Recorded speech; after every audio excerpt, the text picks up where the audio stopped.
Bonjour à tous, c'est Ivan. Je viens de terminer ma 3e journée complète de jeûne, donc jeûne à l'eau.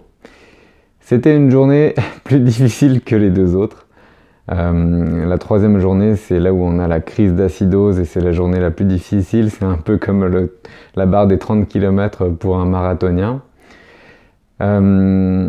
Alors, d'un point de vue physique, alors oui, je ressens des parties de mon corps, notamment dans le dos et dans le mollet gauche, qui travaillent beaucoup avec des symptômes de rhumatisme, pas de rhumatisme, avec des symptômes de courbature, pardon, c'est le mot que je cherchais.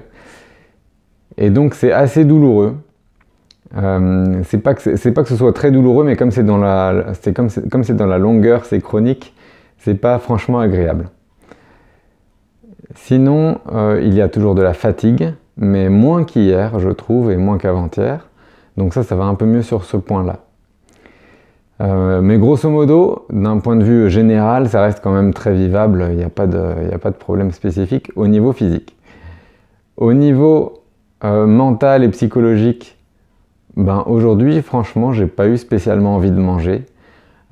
J'ai préparé la nourriture pour mon fils, et j'ai pas tellement eu envie d'en manger. Évidemment, j'avais envie d'en manger un petit peu, mais c'était beaucoup moins fort qu'hier.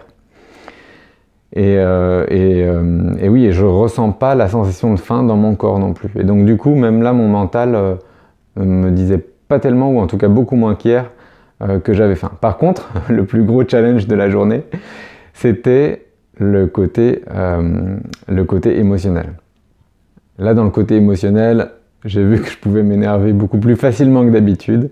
Et je pense que ça peut partir dans les deux sens. Donc en fait, il y a plus d'amplitude tout simplement dans les émotions. C'est plus difficile à gérer. En tout cas, c'est comme ça que je l'ai vécu.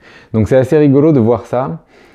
Journée 1, c'était plus difficile d'un point de vue physique avec la fatigue. Journée 2, c'était plus difficile d'un point de vue mental, psychologique, parce que j'avais vraiment faim, envie de manger, et j'aurais pu manger n'importe quoi si j'avais été un tout petit peu faible et si j'avais craqué. Et le 3e jour, là, c'est plus sur le côté émotionnel que ça m'a travaillé. Donc en tout cas, voilà, évidemment, je continue. Enfin, en tout cas, je me sens suffisamment bien pour continuer.